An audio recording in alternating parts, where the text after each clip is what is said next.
How's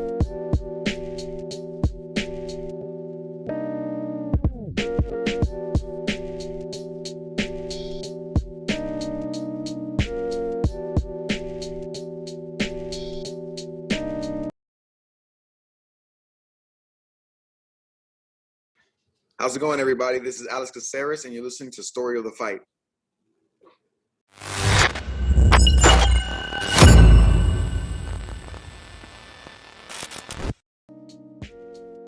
What is up, Will? Yeah. What up? You still sleeping? No, for me, it came in and all I heard was, Will. Welcome, everybody, to Story of the Fight. My name's Romero. That's my boy, Will. This is where we talk all things combat sports. Today, we'll be covering UFC 322, which was Della Maddalena versus Islam Makhachev. And we're also going to cover 173 Superbon versus Noiri. A lot of great fights to talk about, a lot of finishes. But before we do, I want to remind everybody, like, subscribe, hit that notification bell. It goes a long way. We're trying to reach 20,000 subscribers. We're steadily climbing. I think we're up to 16.5 now, Will. Yeah. Been a big month. We got close to 500 subs this last 30 days. Yeah. So, well, I mean, we got 500 subs, you said. We got about 1,000 followers on TikTok in the last 30 days. We're growing, man. We're growing. Do we have any on Blue Sky or whatever the hell it's called? Haven't opened it since like the first week it started. Social media. Follow us on Blue Sky. Yeah. Follow us on Blue Sky, Twitch, anywhere that you want to follow us. Story of the Fight, like literally everywhere. Storyofthefight.com. Storyofthefight.com. The list all the socials. You can click through, hit follow. They got our merch. Shout out to Rich. You can get that sweet Pride shirt that Romero's wearing. It's not worn out like mine. Holy smokes! I might need to get a new one, huh? Yeah, it's been a while. They last a while. It's just we've had it a while. No, yeah, high quality stuff. This is like the first design. Yeah, I think it was. I think that's the prototype. Or this, yeah. It was actually. Yeah. Yeah, but hey, shout out to anybody that joined us. Evie's on the chat already. Shout out Evie. She was one of the real ones that joined us last night. Hey, Evie, Austin did you too? stick through? Austin too. What's up, losers? Long time no see, for real. Coming in hot. But look, first off, Will, I rested my eyes last night, and I did not open them again until about I want to say it was like 6:45 in the morning. That's so funny, dude. Wait, 6:45? 6:45, yeah, around there. Okay, 45 minutes after the stream ended. I thought for some reason actually, you know what woke me up? It was your text. I think that was like, "Hey, dude, just saw this." Oh yeah, What time was that? That was 4 o'clock my time. So yeah, 6 o'clock your time. Yeah. Everything I made it the whole way. Can't believe it. Unlike some people, says Austin. He might be talking about me. Hey, your boy was exhausted. Yeah, for anybody who's joining and doesn't know, we did a watch party for the One Championship event last night. We started the stream at 10 p.m. my time on the West Coast. Went till 4 a.m. 6 hours overnight. Super fun. We're going to cover some of those fights. There's timestamps down below if you're just coming to this video. You're not watching it live, but we're going to talk about the UFC first, and then we'll get to one. And we're going to have to skip a lot of fights. There's so many fights this weekend that there's a lot of fights that are very good that we're not going to have a chance to talk about. We're going to skip a lot of fights because there's a lot of fights to cover. Also, your boy's still tired. Dude, bro. I'm on 3 hours right now. Well, I mean, that's pretty much me too, because I went to go rest my eyes, I want to say like around 3:30, and I woke up after your text, and I've been up since. So, and then just did a bunch of family things, and here we are. Hey, look at us. Dude. Look at us. Romero missed Phil tipping further and further back in the chair. Had a blanket on, dude. There was one point. Shout out to Phil, by the way. Hey, for real, dude. Shout out Phil with Combat Sports Today. But I was like, there's one point where I felt my head going down, and then I heard my name, and I was like, dude. I went back and I asked you a question. I thought you were texting. Your head was just down. I thought you were texting, and I asked you a question, and you were just like, "Oh yeah, totally." Dude. I was like, "Oh, would you wear a leather jacket on your walkout like Ampo?" And you're like, "Oh yeah, totally." And it was so natural. But then I saw your text saying, "Oh, dude, I was falling asleep that last night." I'm like, dude, you fooled me. I thought you were down there texting. Yeah, I'm a pro, man. I'm a pro. No, yeah, but there's one point where I'm talking to you, and I like look at Phil on the screen, and he's like, and I'm like, oh, I think he's out. I think he's out live right now. But no, shout out Phil. Seriously, thank you so much for joining us again, Phil. If you're not following Combat Sports Today, highly suggest you do. But hey, let's get right into it. You know, we had Jack Della Maddalena versus Islam Makhachev. This is a fight that I was looking forward to. The promo team actually did a fantastic job with the promo leading up to. With you know, that music in the background that really got you going. You know, it good was soundtrack changes things. Yeah, gets the people going. Yeah, my favorite was the Carlos Condit GSP with lightning crashes on the countdown episode. Oh my god, dude! I don't even remember that by live. Oh, because he was coming back from the knee surgeries. You know, like he's talking about how scared he is. Cuts to Carlos Condit fucking shadowboxing in the snow on a mountain. You're just like, oh god dang, damn, dude! I love this. Oh, I feel like I'm there now. Yeah. All right, so it's like, dude, we're so tired still. Yeah, dude, we're gonna be delirious. We're starting the stream like this. Yeah, but look, dude, Islam versus Jack Della Maddalena. Islam early takedown. 15 seconds in, I think. 15 seconds in, ground control. We have Habib in the background yelling, "Smash him, smash him," and sometimes he hit him. Yes. And sometimes it was position over submission, right? And just making sure, because Jack Della, in some cases, you know, would almost give up his back a little bit, get back in a half guard. He was trying. Well, that's the thing. I see a lot of people comparing this to like the Khamzat Chimaev versus Dricus du Plessis fight. I think it was pretty different. I think it was pretty different just because Dricus didn't do much off his back in that fight. Yeah. Khamzat just controlled. Like you said, not a ton of ground and pound from Islam, but that's, I think, largely to do with, like you said, Jack off his back is very active, and he's really good at creating scrambles. You know, the octopus guard, the Z guard, all that type of stuff. Yeah, and hard time. Yeah, but Islam, dude, he just knows. He knows what's coming. You know, he's like so good. you can, one of the things going into this was like, okay, Jack did such a great job against Bilal Muhammad, who's a very good grappler, MMA grappler. And part of the reason why was because when he would get taken down, he wouldn't just accept it. He wouldn't just settle into a position and then start working off his back. It was, no, I'm going for, you know, the octopus guy, I mean, Craig Jones guy, right? So he's going for stuff like that all the time to create scrambles. And in those scrambles, he can stand up, you know? You're not going to out-scramble Islam. No. He's so You're not going to out-scramble a scrambler. No, you can't. If you want to out-scramble somebody, go scramble yourself. You know what I mean? Yeah, you know. You know what movie that's from? Bullshitter. Oh, yes. Yeah. God, I can always count on you, Will. I love it. That's what we're boys, dude. Yeah. That's what we're boys. But I think, like, oh, no, we got to end the stream as soon as possible. but you know, the difference between Islam versus Bilal is like, and Islam even talked about it. He's like, yeah, that Craig Jones stuff, like, it is good. Craig Jones famously was a key part of the Volkanovski camp, and Volkanovski gave Islam some fists in their first fight with the grappling, right? But since then, it's like, okay, now I've gotten those looks, and now I know what you guys do. You know, Craig Jones has kind of figured out the Dagestani system a little bit and has come up with some very cool counters to it. But now they know the Craig Jones system, and they can figure out how to stop that. You know, maybe he was surprised a little bit by Volk. Yeah, and man, it's just his ability to just have an answer for everything Jack was trying, dude. Everything Jack was trying, he had an answer for it. And like you said, it prevented him from landing big, damaging ground and pound, but it didn't stop him from dominating. Yeah. He dominated. He did. He dominated. Ground control every single round for a significant amount of time. I think it was like 18 minutes. Easy decision. One of the easiest. I mean, even Sal D'Amato could have messed this one up. Yeah. You know what I mean? I think, and another thing too is the crazy thing about Islam is, dude, even on the feet, he's good, dude. The leg kicks.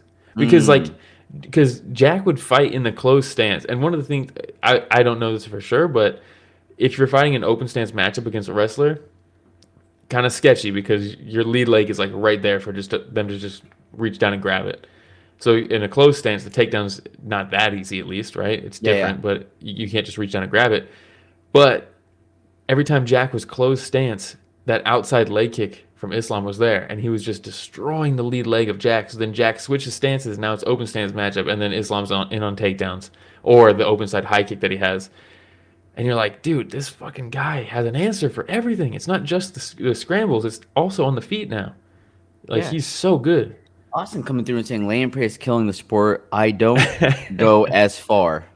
One rules have it right. The purpose of every fight should be to finish, and every action should be actively trying to advance to finish. Refs intervene if not. I think I agree with that for stalling, but I don't think at any point was Islam stalling in this fight. Yeah. You know what I mean? I don't think he was stalling. Co-main event, maybe some stalling. In this fight, I don't think so. Yeah, but that is one of the beautiful things about one. And not so much just the MMA rules, but 4-ounce Muay Thai, right? Yeah. Like, if you don't like this type of stuff, watch that for sure. 100% action-packed. You see more KOs. There's no stalling. That's the way to go. Anybody who complained about this main event would have absolutely loved staying up for the next 10 hours and watching that one event. Those rough. People would have loved that. Oh yeah, for the event. Yes, it's like if you watch the UFC and you were bummed with this main event. Oh, look at that picture. One has an answer. Yeah, how great is this? Do you think he's surpassed Khabib at this point? He has to have, right? I mean, I know he's not undefeated, but I mean, 2-division champ. Did you see the video of DC and Islam talking shit? With the 2 belts? They're like, oh yeah, it's different when you got 2 belts. You wouldn't know. Yeah, even Islam, he's like, some people wouldn't know how that feels, and he just like looks over. Yeah, it's so funny, dude. Yeah, so funny. But man, for him to come up in weight class and do this, and I see already some people retconning how good was Jack Della really? What ranked wins does he have? Oh, he beat Bilal Muhammad, and it's like, don't go back. Like, Bilal is good. Bilal is very good. And then Jack beat him in an instant classic. Jack is also good. Islam is just also good and a little bit better. You know what I mean? Like, don't try to diminish this. Like, this. Also, what was Hasbullah doing in there at the end with the DoorDash bag? With the DoorDash bag? Yeah. So funny. I don't know, dude. All right. Well, but let's move on, man, because we have a ton of fights to cover. Yeah. We'll move on to the co-main event: Valentina Shevchenko versus Zhang Weili. Yeah, this one was a tough one to watch. I'll be honest. Entertainment-wise, and it's just tough to see, man. Zhang really struggled in this one. It was hard to watch. Yeah, and I'm not thinking to myself going into this too. I was like, Zhang will probably be the one that gives Valentina the most trouble, right? Mm-hmm. And Valentina actually handled this rather easily. She had an answer for everything, just the same way Islam did. Like, and it makes sense. Like, one of the things, obviously, like the biggest glaring thing was the size difference, and like, and it's like in hindsight, I don't know why I didn't think about this in hindsight, but it's like, dude, Shevchenko was fine and good at 135. You know, like competitive fights with Amanda Nunes, good, and this is now someone who's coming up in weight class. Could you imagine Zhang Weili at 135? No. But in hindsight, I should have thought about that. I didn't at all. Way to go, Will. Shit. But Shevchenko, man, like, she fought a great fight, dude. I can't really. There was, I think, to Austin's point, a little bit of stalling in this one I could have dealt without. Also, shout out, is it Dung? No. Damn, yesterday's packed with martial arts. Yeah. Oh, yeah. So many fights. So many fights. So many. No, yeah. And look, the thing is, as a fighter, would you take the easiest path to victory? Of course.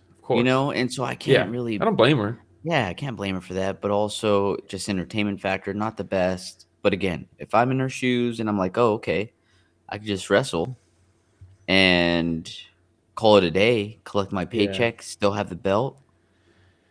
Yeah, it just sucked. I think part of what also made it rough was like the lead up of the main card up until this point was like pure high octane action. It was just knockout, and then this. Ooh. And you're like, Will, You're absolutely right, which I want to talk about some more. How about we go straight over to it? Yeah. We had Michael Morales versus Sean Brady before this. Michael Morales coming into this match undefeated. Sean Brady in the welterweight division, seen as one of the best wrestlers in that division, a great grappler, right? On He a was roll, recently dude. coming off of a couple of wins, right? Let's see here. He beat Leon Edwards. Arguably got passed up for the title shot so that Islam could have this. You could argue that he had already earned a title shot. Yes, I agree. He beat Gilbert Burns, Calvin Gastelum. Dude, he's been on a tear. His only loss leading up to that was with Bilal Muhammad. Yeah, who became the champ. Right? And look, dude, this is what I love about Sean Brady, because Sean Brady very easily, like a lot of other fighters, could have been like, I'm waiting for the title fight. Yeah. I'm waiting for the title fight. But not Sean Brady. He was like, I'm a fighter, dude. This is my job. I'm going to fight. You know, if the title fight doesn't happen now, then I'll fight whoever you guys put in front of me. But also kind of came back and bit him in the ass, huh? And that's the tricky part. It's like they say you can't wait on a title shot. You can if you're a certain like certain guys can, but the majority of the roster can't. And I think Sean Brady knows that. So yeah, he takes this fight, and unfortunately, he hit another rapidly rising star in Michael Morales, who looks massive for the division, absolutely massive, and knows how to use it. Yes, dude, his striking was just long. There's and the adjustment on his stance. Yeah, you know, because he figured Brady was gonna threaten the level change, so he wasn't too worried about it, right? Because he's already in a position to sprawl or defend the takedown. It was so good. Yeah, really good. He put it on him, and then once he stung Sean Brady with the hands, and then just never let him go. I mean, just chased him down around the cage, lighting him up, pulls out the Spider-Man mask. I mean, come on, so sick. Sean Brady in the background, like, dude, what's going on here? Yeah, it's a brutal picture.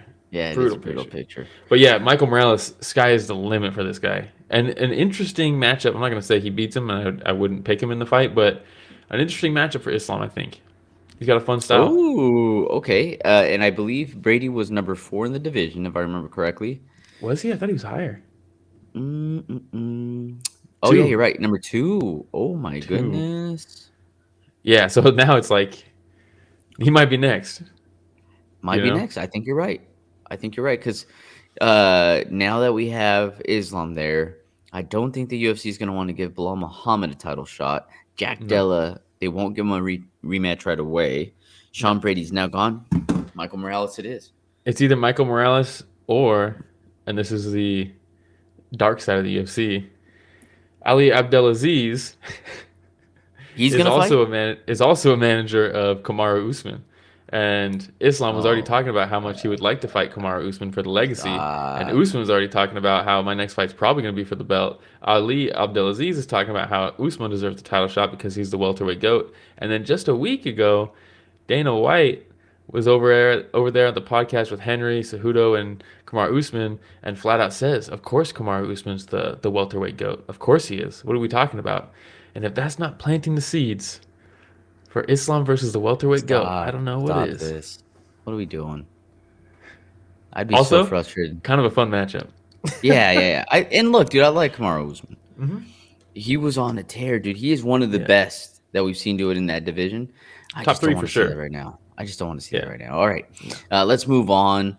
We'll talk about some nerds here. Carlos Prates versus Leon Edwards. This fight was fucking awesome, dude.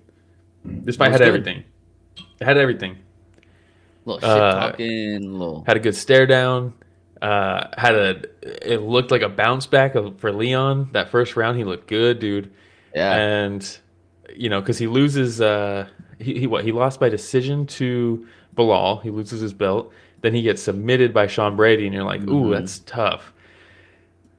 And then he comes out here, and he takes it to. I really liked his entry on the takedown against Prates to take him down at some point, and then he stands back up, and then he jumps the back, takes him down, keeps the back control. At this point, he's like punching him in the face from this position, and then that's looking bored. Prates just looks off and starts smiling. There's a picture. I think it's the next picture, Rich, of Such a goofy picture, dude. Dude, so funny. So funny. And then, yeah, he ends up, he survives the round with Leon on his back. It's kind of threatening, chokes a little bit on the ground, but nothing too crazy. And the whole time he's talking shit like, hey, man, just fight me. Why aren't we fighting? What is this? And you're like, oh, shit. And the second round comes out, dude. And Prates, man, he's such a sniper. He's such a sniper. Big Boars MMA saying Leon in a 3-fight skid now. That's sad to see. By every method. He lost a decision, he got submitted, and then he got knocked out. Likes to mix it up. Covers all his bases. But that just that like fainting half step in from Prates to get Leon to scoot back out of range, and then he really commits. So now he's catching him as he's landing from his little hop back. Fucking crazy, man. He's got a whip. He punches so long. And you know how deceptive he is with his range? He's so deceptive that, first off, Leon just stared it down the pipe and still got caught with it. He also fooled DC into thinking he overextended on it.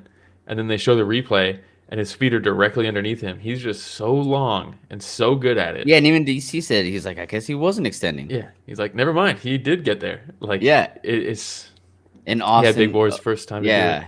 Well, he brings up something that I wanted to mention as well, which is to see a dude smiling when he gets KO'd is... Yeah, I don't think that's voluntary. Yeah. I don't think that's on purpose. They were a little too friendly, right? Like, yeah, but that's part of the game, dude.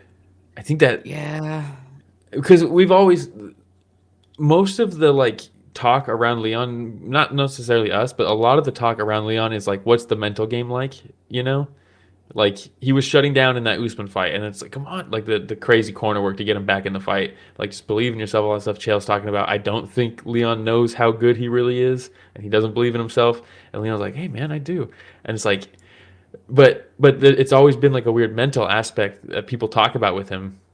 And so for Prates to come in there, start shit-talking, and make it like a casual shit-talking fight, and he just completely abandons shooting. It's like, dude, this takedown was nice. He set up the takedown beautifully. He is really talented. He's really, really good. Yeah. But I don't know. Yeah, and you had mentioned Big Boar saying Prates got insane power, first guy to KO Leon. Yeah. And he slept him, dude. Wasn't a TKO. Yeah, that was rough.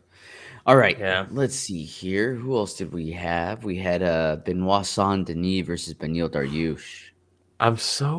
Everybody was riding off Benoit Saint-Denis just because he had a little bit of a skid, a little hiccup. It's like, hey, man, sometimes when someone rapidly ascends, sometimes they get checked a little bit and they got to readjust. Yeah. Benoit Saint-Denis did. And I thought this one, with all due respect, Beneil Dariush, I was like, there's no way he's getting out of the first round of this one. No way. And then they start. Oh, you called it. Yeah, and Benoit Saint-Denis literally like sprints at him to start this fight. You're like, oh my God, this dude is terrifying. But then Beneil slips in that leg kick and trips him with it, and I was like, oh, that was sneaky. That was cool from Beneil. And then the next thing you know, he's face planting. Crazy, dude. Yeah, it was very chaotic, right? Like that last picture was Benoit just landing those uppercuts where he like clinches behind the neck. He's just like, what's crazy is he gets it was an inside leg kick, I think, that knocks him down basically because he's so committed to just marauding this guy. As he's standing up, he's literally grabbing Benoit to pull himself up to his feet while uppercutting him. I know, it's like, dude, insane. You're like, get up first, but I guess not. And then on the break, he just loops that punch around the side and just sleeps him, dude. Face first on the ground, hits him with a couple follow-up shots, and then Beneil gets up and complains about it. Face planted, huh? Damn, Benoit's not. And they're like, was it an early stoppage? You know, and I was like, oh, dude, the replay shows he's straight face planted. Dude, even without the replay, he was clearly out on his face, arms spread out to his sides. Like, and of course, Beneil, once he actually starts coming to, he's gonna be like, "Yo, what the?" Exactly. I'm not knocking him at all. Yeah, I'm not knocking him at all. But because clearly he had no idea what the fuck just happened. That? Look at him. What is that guy? Yeah, exactly. Arlo's King saying Dariush is a can. Oh no. I think he's Dariush is just up there in age. He had a nice little run. Like he made another run for the title But not that even, long ago. Remember that?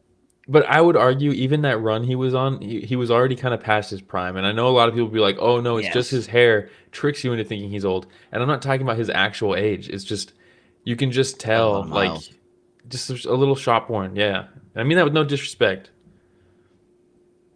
Big Boris says, Yeah. "How did Moicano lose to Beneil? I will never understand." Beneil is skilled, and even older fighters or like worn out fighters or guys who have taken damage throughout their career, they can still pull it out sometimes. That experience doesn't go away, and Yeah, sometimes but to that Big is Boar's enough. point, 3 out of 4. 3 of the last 4 he's lost, right? Charles Yeah. Oliveira, Arman Saryukin, Benoit. Hey, also murderers, bro. Yes, for real. For real. Bro, You're clouding on like, this guy. It's like, dude, come on, man. This guy's lost 3 out of 4. Who loses to Charles Oliveira and Arman Saryukin, dude? yeah, but I mean, he got finished in all those. He missed weight for Yeah. this one. You know, he got knocked out by Edson Barbosa, knocked out by Alexander Hernandez, submitted by Chiesa, knocked out by Ramsey Nijum. Like, you know, he's And taking also, damage. when he did go on his run, Thiago Moises, he beat Drew Dober. Drew Dober's Yeah, hard to put out, right? He subbed him. beat him with Yeah. an armbar. Frank Ah, Camacho. my Hey, guy shout out to Frank our boy Frank Camacho. Camacho. Drakkar Drakkar Close Close. almost knocked him out multiple times in Yeah. that fight. Scott Holtzman, Diego Ferreira, It's a Tony good one. The Ferguson, split. Mateusz Gamrot. Yeah, but the ghost of Tony Ferguson. Oh, The man, Gamrot fight close. was actually incredibly impressive. That was he looked really good in that fight. But then that's what got him to the top. And then Yeah. Hey, shout out Beneil Dariush. yeah, I've always liked him. Yeah. You know, All he's a right. flawed fighter for sure, but like still in fun Speaking of fights. guys you have always liked, let's go to the next one. Bo Nickal versus Rodolfo Vieira. All right, real quick, let's before we even get into this fight, you want to watch this Yeah, because this sure. is worth watching. I mean, this was Let's do it. crazy. We got This was a absolutely cage side crazy. footage. Yeah, shout out to the UFC for putting this on Instagram so we can watch it. Watch this. Beautiful. This is a wrestler, by the Feints way. to right, and then comes Bam. up, boom. So the entire night he Oh was my throwing a God, right dude. followed by a straight left, right Yeah. followed by a straight left. So he feints to right, and then he guards for the left. That's good. Boom in the dome. And this Dude, is did you see after that angle, slow motion, where it just the spray from the sweat on explodes. his head? Oh my god, Dude, yeah, I mean, it was a fantastic performance from Bo. Bo Jiggler. But you know, it's Big Boy says Bo Nickel pulled out the Leon Edwards. It really reminded me of Leon Edwards, that high kick. Oh, But I it's think money. you know, I guess like we learned. Okay, he came back from a pretty devastating loss where like even just like MMA culturally, that was a tough loss. Everybody jumped on him for that one, the RDR loss, right? Mm-hmm. And like, yeah, pretty devastating loss. Not just the way it happened in the cage, but also just all the surroundings, you know. So he dealt with that. He came back. He looked phenomenal. That being said, he did fight a jiu-jitsu guy who was never going to be able to take him down and doesn't have much striking, and pretty much just stood in front of him the entire fight with no head movement. So it's like, okay, he looked great in this fight, but you know, okay. Yeah, no, for sure. You know, we already saw him fight Paul Craig. You know, this is just Paul Craig without kicks. Dang. Austin agrees with you as well. So, Still all right. overrated. Yeah. We're going to start skipping some fights like we had mentioned real quick. RoboCop wins by decision. We great had fight, though. Aaron Blanchfield that beats Tracy Cortez via Yeah. a rear naked choke. But the fight that we are going to cover is Ewing versus Wellmaker. Yes. Ethyn Ewing, dude. Everybody was like, oh, who saw this guy coming? Who saw this? Me. I did. Because he just headlined A1 Combat a week ago. And shout out Danny Phillips. Remember Danny Phillips? One of his boys that he trains with, Billy Brand, who fought on the Contender Series and then fought the main event for A1 Combat last week, which is why I was watching, got knocked out by Ewing in the first round. So I was like, damn, this dude's good, because I know Billy's good. And I was like, this guy's good. And then all of a sudden, 2 days prior to this fight, they signed him to fight Wellmaker, and I was like, holy shit, that is crazy. He literally just fought. That's a crazy move. And you know what? Dude showed out. What a fucking clinic he put on. And Wellmaker was still good. in the first round, everybody knows Wellmaker throws heat with that lead hook. That check hook is nasty. He knocks out people with that. The Chris Moutinho one was crazy, right? Yeah. First round, he catches Ethyn with it. And Ethyn, it like takes him off his feet, but he's like on skates, right? And you're like, oh shit. But then he gets up, composed, hitting angles, jabbing him. And from that point on, it was just kind of a clinic from Ethyn. As the fight went long, Wellmaker hurt him to the body with a knee at one point, and you could see. And I was like, oh, maybe he has a round and a half of cardio after he just made weight last week, and now he's here on 2 days' notice at Madison Square Garden.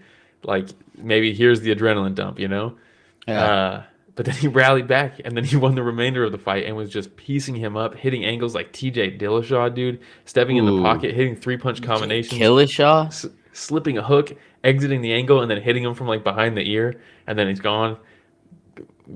Impressive shit, dude. This dude is good. And everybody's clowning on Wellmaker for this one. And again, it's like, hey, can we just give the other guy his flowers instead of shitting on one guy for losing? This was not Wellmaker got fraud checked. This is this Ethyn Ewing guy is fucking legit. He's very good. Ewing reminds me of those Geico commercial cavemen. The caveman? Damn, dude. Yeah, dude, just a little bit. Look at that picture. I say with all due respect. Yeah, with all due respect, for sure. All right, hey. But yeah, fantastic fight. If anybody missed it, check that fight out. It was awesome. That's someone to keep your eyes out for. Boxing was slick.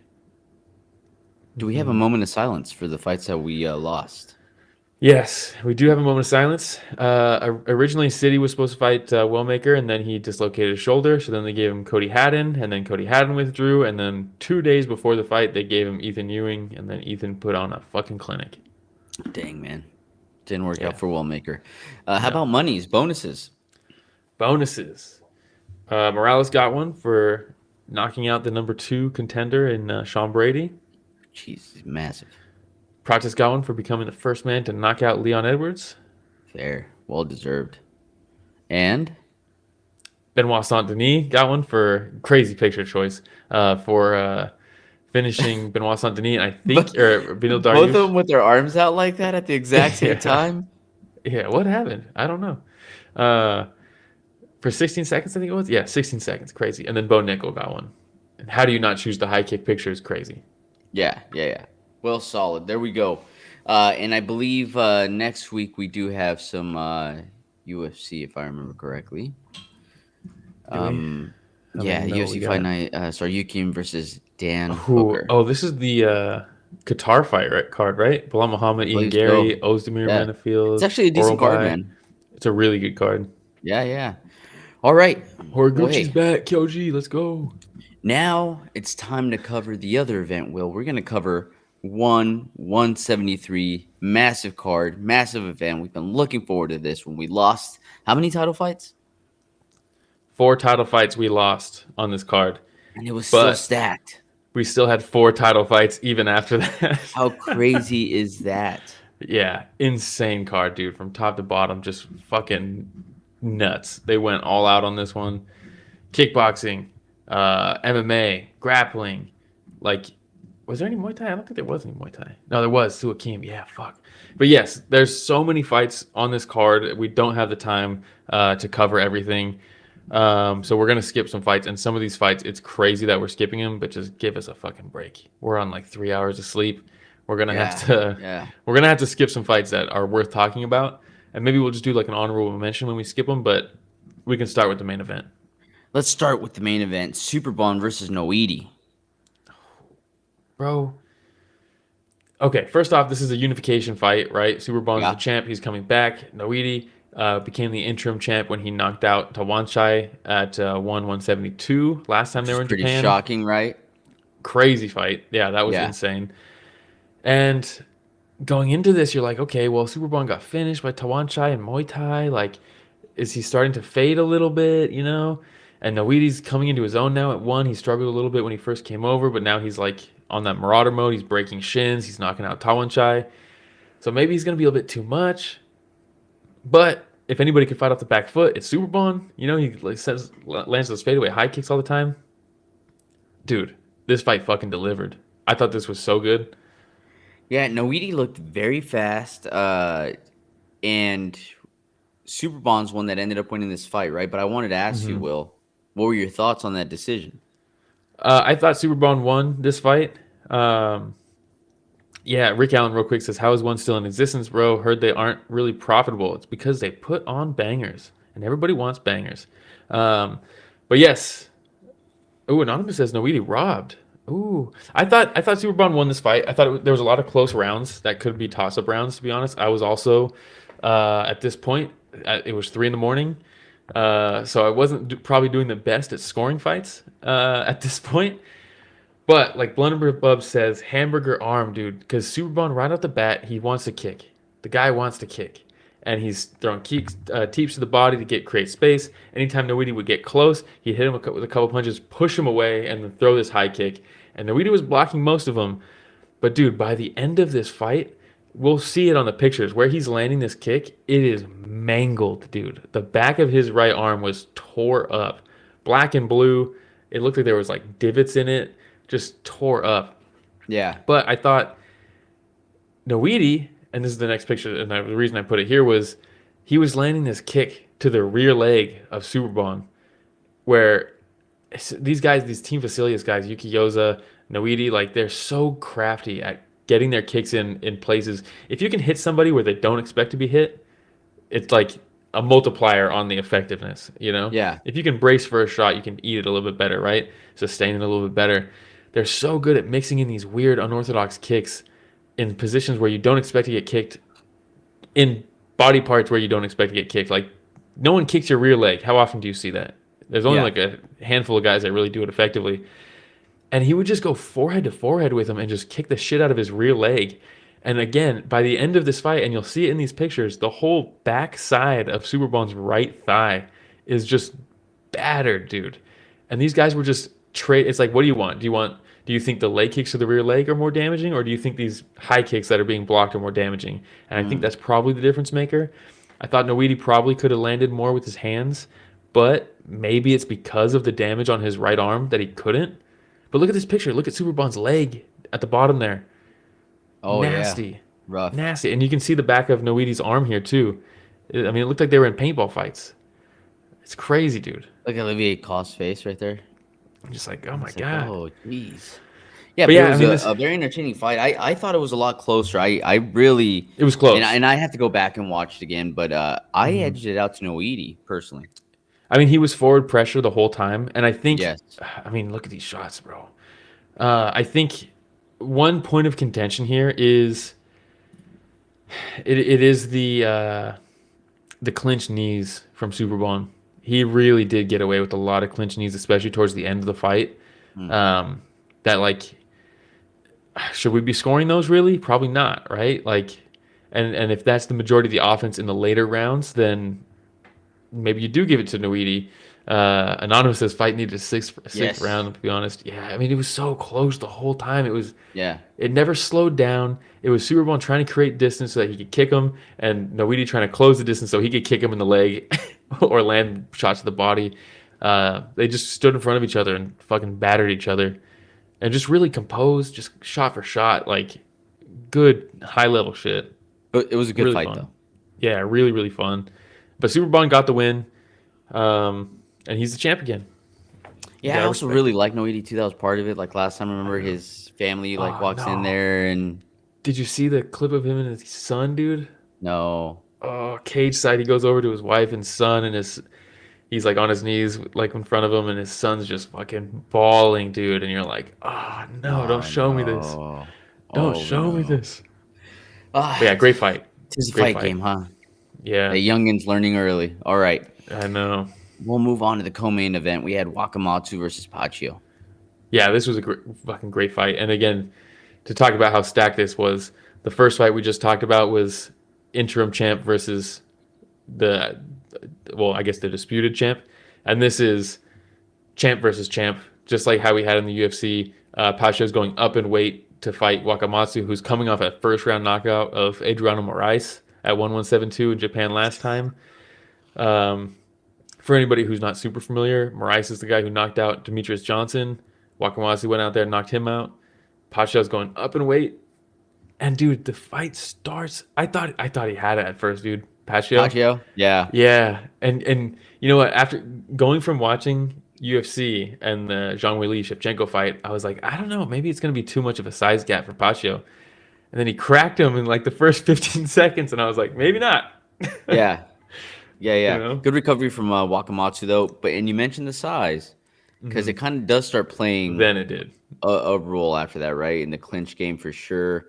I mean, anytime I feel like they grappled, you could see a difference in strength and size. Yeah, and then in the second round, Yuya cracks him with that right hand and then stays on him. He's beating him up in like the turtle position like this. And then they go kind of like sprawl position, and then shout out to one championship in their rule set, because Yuya just starts unloading knees to the top of the head of Pacio, and you're like, okay, we can call this. Yeah. Hey, props to the ref though. Gave him every opportunity. Yeah. Shout out to Suleiman. Dominic I liked Cruz also would be they had very proud. Yeah. They had three rests for the event, which is good. Let Olivier get some rest, you know? Give him some breaks. He needs it. Yeah. Blunderbuff says, I was pulling for Pacio, and he went to cage clinch, and that was it. Wakamatsu went to work. Yeah, and on the live stream, Phil asked me, he's like, oh, why would he be doing this after he just hurt him? My only thing I could think of is like, because we know Yuya wants to grapple him, especially being the bigger fighter. It's like maybe if he's initiating the offensive grappling, then Yuya won't be able to get his own offensive wrestling going. So maybe it was like, hey, the best defense here is going to be a good offense. That's the only thing I could think of. But really, I think what ended up happening is he was able to recover from being rocked, and eventually he was able to turn the switch and say, okay, now it's my turn to grapple, and I'm stronger. And that was kind of it. Yeah, in Anonymous mentioning the fact that you could hear Wakamatsu's son cheering so loud the entire time. Probably gave him a boost. Oh, yeah, that dad strength kicks in, right? And then dude, on top of that... Could you imagine you get rocked, you get stumbled for a second, and some guy's trying to finish the fight, and you hear your kid yelling? It's like in the movies, dude. Yeah. There's no way, dude. And Austin mentions, too, and I've heard this also where they say, hey, as soon as somebody becomes a champ, they automatically improve by like 10 or 15%. Like, they just level up right away. Yeah, right? yeah. So that might be part of it for Wakamatsu as well. But, yeah, we're also going to skip fights like Will had mentioned earlier. Just for the sake of time. So in this one, we're going to jump over to Christian Lee versus Rasulov. Man. Bro. Come on. When you start to know some of these people, dude, it's different watching the fights, man. The heart rate goes crazy, dude. The adrenaline starts pumping, dude. You start getting more nervous. We had an opportunity to meet Christian Lee at the Denver event, right? Yes. We interviewed his brother, Adrian Lee. And the family just seems so down to earth, amazing people. Like shout out to Angela. She collabed on Instagram on our last post. Shout out to Angela. But truly like a family man. Yes. Like, when we were talking to him, do you remember like he was like swinging one of his kids? Yeah, he's got kids on both arms. Just like, and even in this one, like afterwards, he was like, yeah, my wife's here, my kids are here, they go with me everywhere. Like, so that's not like, that's not him putting on a show. Like, he's legit. No, it's like that. And I absolutely love it. So that first round, Rasulov coming in, right? Aggressive grappling right off the bat. What were your thoughts? Yeah, so if we can keep the picture here, Rich, too. So they fought, Christian Lee had a long layoff, obviously. A really long layoff. And he came back and he fought Rasulov. And it was like, man, Rasulov is a all gas, no brakes, gas tank type of fighter, right? It's kind of so is Christian, but you're like, man, Christian's been out for a long time. Can he match this pace in a return fight? I don't know. And he was winning that fight, I think the first fight with Rasulov. But I will say, and it ended in a no contest. I think it was an eye poke. I believe it was an eye poke. I don't remember. But it ended, but I thought it looked like maybe the momentum was starting to shift in Rasulov's favor, and I was like, oh no, maybe the gas tank isn't there after this long layoff. And then this fight, so they rebook it, and we get this one. And then, like you said, first round, I'm expecting Rasulov to just pressure, and say, hey, maybe I felt him start to wilt a little bit in that first fight. And maybe he wasn't wilting, but maybe it was just like, hey, I'm taking a minute off here so that I can rally again. Yeah. But even if he felt that himself, I thought he's going to go right back to that same pace, and he shoots pretty much immediately, right? It was like it was pretty quick into the round. Pretty quick. And you know what, for Rasulov, that first round, decent chain wrestling, Dude, you could just see and you could see the classic, good takedown defense from Christian initially, but then like you said, the chain grappling eventually gets him down. You see him here cross the feet of Christian, just classic Dagestani wrestling and MMA. Up against the fence, cross the feet. If they get the 1 foot out, you make the shelf. And I think the next picture shows the shelf where you see Rasulov posting with his right leg and elevating the leg of Christian on top of it, which essentially takes away all your ability to do anything. But then he got up, man. Christian Lee was crafty in those positions, really crafty. Yeah. And to Cayman Rider's point, Cayman, if you're still on, agree with you, man. These Dagestani fighters just seem like they're a whole other level. But when you mention that and you talk about Dagestani fighters and how they're at another level, especially when your name ends in Ov, like Rasulov over here, like, oh, we got trouble. But for somebody like Christian Lee to do what he did was super impressive. He got back up. Yes. And the game plan, and he was like, hey, let me weather the storm, man. Like, he probably thought he was gaining momentum in the last fight. He's going to come in super aggressive. Let me just let him empty some of his gas tank. Yes. And then the second round is mine. And what a confidence boost of, okay, he took me down. He did all the Dagestani chain wrestling, and I still got up. So now I'm confident if he does take me down, I can get back up. I'm not too worried about the takedown. But then he goes front foot. He's on the front foot now, which is a lot harder to take somebody down if you're on your back foot. So he's on the front foot. He's pushing the pace on Rasulov, and he's kind of picking him apart a little bit. Not reckless at all. The first fight, he was like on him, like just throwing a ton of shots. This time, a little bit more calculated, I think. And Rasulov was kind of swinging and missing. And I called it out in the second round. At the start of the second round, I was like, dude, Rasulov is like really dipping his head forward and throwing punches and like leaning forward. Yes. And I was like, that uppercut would be so nice if Christian could throw that uppercut. And then like 2 minutes later, Rasulov threw another combination. He's dipping his head. I'm like, ooh, there he's dipping his head. Like the uppercut's there. And then like 30 seconds later, Christian cracks him with an uppercut. And from there, talk about a finisher, bro. God. Jumped on it, dude. And there was one point where Rasulov is backing up and he's just like teeing off with shots. And he legit, those videos where you're like, okay, you just finished your sparring session. I'm going to hold these pads. Give me like 15 high kicks. Yeah. You just spammed it. Bah, bah. Dude. Yeah. He saw he was hurt to the body. One, he's getting gas. Two, he's hurt to the body. Let me just spam this kick to the body real quick. Yeah. And I rocked him with the hands. So he's already like out of there. And just 3 body kicks back to back to back, all on the liver with his back up against the fence, forces this panic takedown, sprawls on him, hits him with an anaconda choke, and while he's in the anaconda, just unloads like 10 fucking knees on the top of the dome, dude. I mean, just what a finish, dude. What a finish.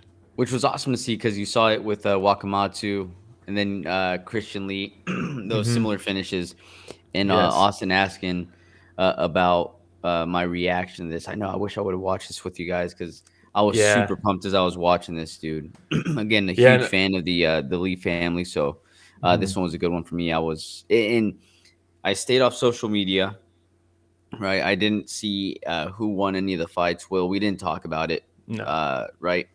And so when I was watching it, I was nervous, dude. It's different because I was like, I don't want to like talk and be all sad on the podcast. Yeah. yeah. Man, and then you see they bring out, he's got the 2 belts. They bring out the belt for him, and you can see the relief, dude. It's been so long. I mean, the last time Christian Lee, he hasn't lost a fight in forever, but the last time he won a fight was 2022, man. Look at that picture right there, too, I know, I had to throw that in there, dude. Like Adrian, look how proud, dude. I was just going to say, look at the pride, dude. The way he looks at his big brother, you could just tell, like, he idolizes him, man. Bro, it's just so sick. And then, I mean, the bond, dude, we talked about it in the last Adrian Lee fight that we covered, but, like, it's just so sick to see. So sick. Yeah, I love it. Well, okay, congrats to the Lee family. Big win. We'll see what's next for both of the Lee brothers, but I'm looking forward to seeing them back in there. Big things. Big things. We should try to get Christian on. We should. That'd be cool. Yeah, we'll reach out. Shout out to Chris. Takeru versus Dennis Puric. Bro, this was fucking awesome. I knew when they booked this fight, a lot of people were like, what the fuck? But it's like, dude, okay, let's look at what Takeru has done so far in one. And like, yes, he's a fucking world beater, but he loses his debut against Superlek. Then he beats Tanzin in kind of like a, hey, let's get back on track win. But he got dropped. And then he fights Rodtang at 1172, and he gets knocked out. So it's like, yeah, he shouldn't. He doesn't have to be fighting Rodtang and Superlek back to back over and over again. Like, what are we gonna do? Give him Nabil in a kickboxing match? No. Like, it makes sense. This is a fight that makes sense, and Puric called for it. I thought it makes sense. And Puric is a dog, dude. Puric hits hard as hell. He's hard to finish. He's tough as nails. He's gritty. And Takeru came out there like a man possessed, dude. The way he started this fight was classic Takeru. It was so cool to see. Man, the first knockdown, I think it was like a 2-3. Puts Puric down, and I'm like, oh, dude, that's tough. But Puric got up, and he was kind of poker facing a little bit. But it was just, dude, Takeru, when he goes hard, dude, it's so sick. Yeah, because he's so crisp. And the accuracy, even though he's throwing fast, right? And like, there's this, I think it was the first knockdown. He hits him with the right, and at the right's what stuns him, and he kind of grazes with the left, and then he hits him again with the right as he's going down. And then Dennis gets back up like, dude, that was a shove. And I was like, no, dude, you're on your way down, bud. And he is having to sock you again while you're on your way down. But awesome performance, and Takeru coming out and saying his next fight's going to be his last fight, calls out Rodtang. Yeah, and what was sick too is like, so he drops him the first time, he drops him again, he's kicking his legs. He goes down from a leg kick that I thought the fight was over. I thought he broke his shin or something. But he didn't. Puric was just tough as nails. He ate it. And then, dude, Puric started throwing heat back. And he was landing on Takeru. And like Anonymous says, Takeru just smiling. He was getting cracked, dude. And at one point, hands down, walking forward like with this like swag, and I was like, "Hey, dude, let's not do that." Puric hits hard. And you know, going into this, a lot of people were saying like, "Oh, after that Rodtang fight, Takeru's washed. He doesn't have a chin anymore. All this stuff." And you're like, "Dude, Rodtang also just hits hard as fuck. Maybe it's just that." And I wonder if the smiles from him getting hit are him being like, okay, yeah, I can still take shots. Because maybe on his own mind, he's like, can I? Can I still take those shots? Through that, you know what I mean? Yeah, but he ate some big punches from Puric, and yeah, he just walked right through him smiling. And then eventually he finishes them. And then, yeah, you're like, the interview was like emotional, dude. And you could see the relief. Because he even said, he was like, if I come to one, he lost the first fight against Superlek, and he was like, if I lose again, I'm done. Like, I can't. If I lose twice, I'm out of here. Yeah. I'm retiring. They gave him this one more shot. He beats Puric. And you could see in the interview, you could tell he was like contemplating, is this my last one? Am I going out on a win right now? Or do I got one more? I don't know. And then he goes, no, I do got one more. And I want Rodtang. And for him to make that last one Rodtang, dude, like just the guy who just knocked how him much out. of a legend this dude is. Because he could have gotten out on top if he wanted to, but he's like, no, I want that one back. I want the guy who just knocked me out in Japan. And Rodtang comes in on Miami Vice with the suit, with all Chatri style, with the And you know, there's a lot of, you know, there's always, you know, excuses or whatever. I came in compromised type stuff. And the fight with Rodtang, Noiri was the one who mentioned it, saying that Takeru had like a cracked sternum or something going into that fight. He wasn't able to train for like 2 weeks prior. Takeru never mentioned it or anything. And you're like, how much of that was that? I don't know. So now it's like, it's compelling to me. It's a compelling rematch. Yeah. Okay. Well, we have 2 fights left we're going to cover. I'll let you cover this one real quick with Superlek versus Yuki Yoza. Oh, dude. Yeah, we're skipping Marat versus Onpo, but that was a fucking banger. If you guys didn't see that, definitely watch it. But Superlek versus Yuki Yoza is 2 wizards fighting. Everyone was like, this is going to be the battle of the leg kicks. It was. These guys are, I mean, Superlek is literally the kicking machine. But Yuki Yoza, I don't know if there's a better, especially low kicks, I don't know if there's a better kicker in the game as Yuki Yoza. His understanding of it, it's like, we talk about Islam Makhachev, and you're like, okay, cool, we created some cool jiu-jitsu stuff if you're Craig Jones to kind of have some tricks that will work against the Dagestani wrestling. But Islam's like, dude, I grew up doing this. Like, it's a lifetime of this. I know how it feels. I understand it. The tricks are cool, but like, I know the answers. That's Yuki Yoza, dude. It's Yuki Yoza with kicking. And first round, very close. Very close. I actually thought Superlek won the first round, but it was, again, very, very close. But you could tell they're trading kicks. By the time the second round was going, though, barely any punches were thrown in this fight. They were throwing punches every once in a while, but really nothing too crazy. They would open up at the end of the fight or end of the round maybe with some punches. But Yuki Yoza does this thing where they both know they're leg kicking, so now they're both floating in. And what I mean by that is like they're when they step into the pocket to throw something, they're lifting their lead leg, ready to check basically, ready to check a leg kick so that they can throw theirs. And so Yuki Yoza they'll float in, both of them, and he'll just like hook the ankle of Superlek with his own ankle and then just like pull it down or pull it to the side. And then as he does that, Superlek's stumbling and then he just bangs a kick to the rear leg. And he's just doing that and kicking every time Superlek would throw a kick, he'd kick that rear leg, the planting leg, and he's falling over. And you're like, dude, he's doing this to Superlek. Like, he's doing this to the kicking machine.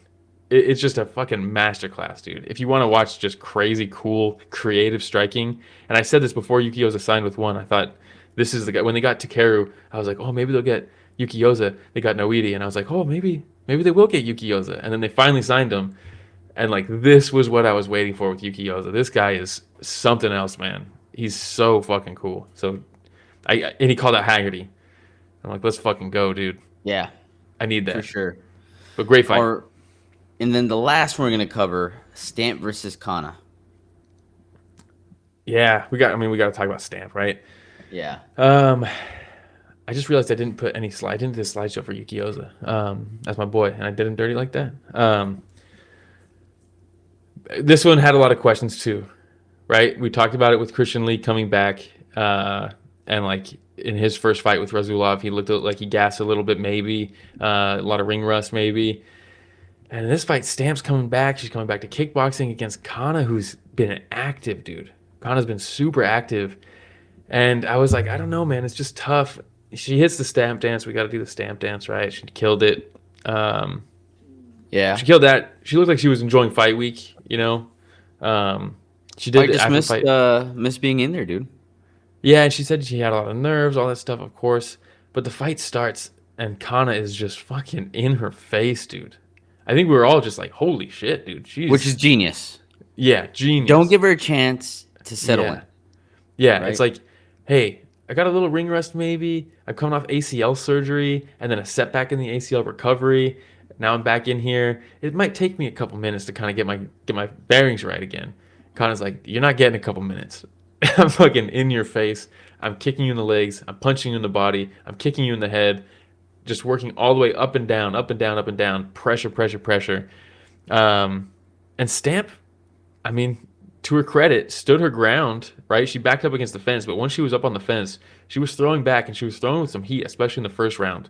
And she cracked Kana a couple times, and Kana just didn't give a fuck. Did not care. Yeah, and look, Stamp looking very strong for this fight, right? Mm-hmm. Look jacked. She did look jacked, and she was game. You know, she ate a lot of leg kicks right, like next to the knee.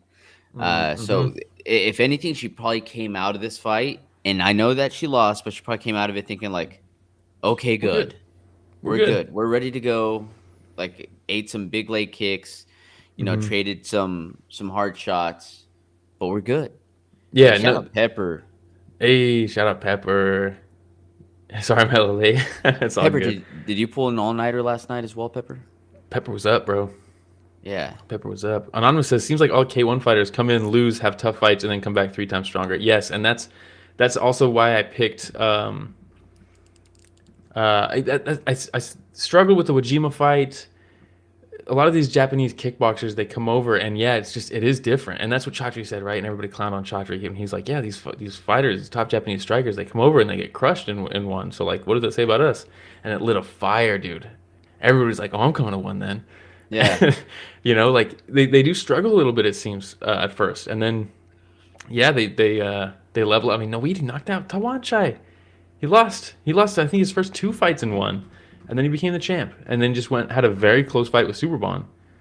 Yeah, Also, he lost dig his in first 2 both of fights. their fight gear for sure.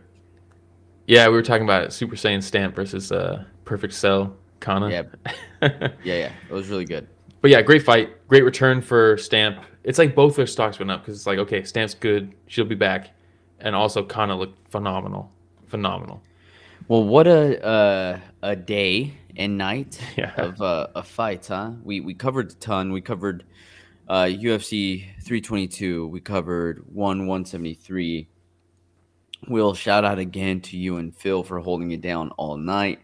Your boy here had to go rest his eyes around 3:30 in the morning and just didn't wake up again until you text early in the morning. But hey, dude, a lot of fights. Oh, the bonuses, a lot of bonuses handed out. Yes, Takeru got one, obviously. Yuya Wakamatsu got one. Christian Lee got one. All deserved. We didn't talk about it, but Tyro Cholo had he pitched a shutout. That guy is something else, man. He is a man possessed, even in the striking. And then he just crazy striking to then end up with a submission is so sick. And then Suakim was losing the first 2 rounds against Peacock, and then got the knockout. So that was really cool. So he got that. And yeah, Anonymous says Wajima's going to murder his next opponent. I agree. He's getting kind of overlooked a little bit in that performance against Nabil. He lost, but he showed some things in that fight that I'm like, ooh.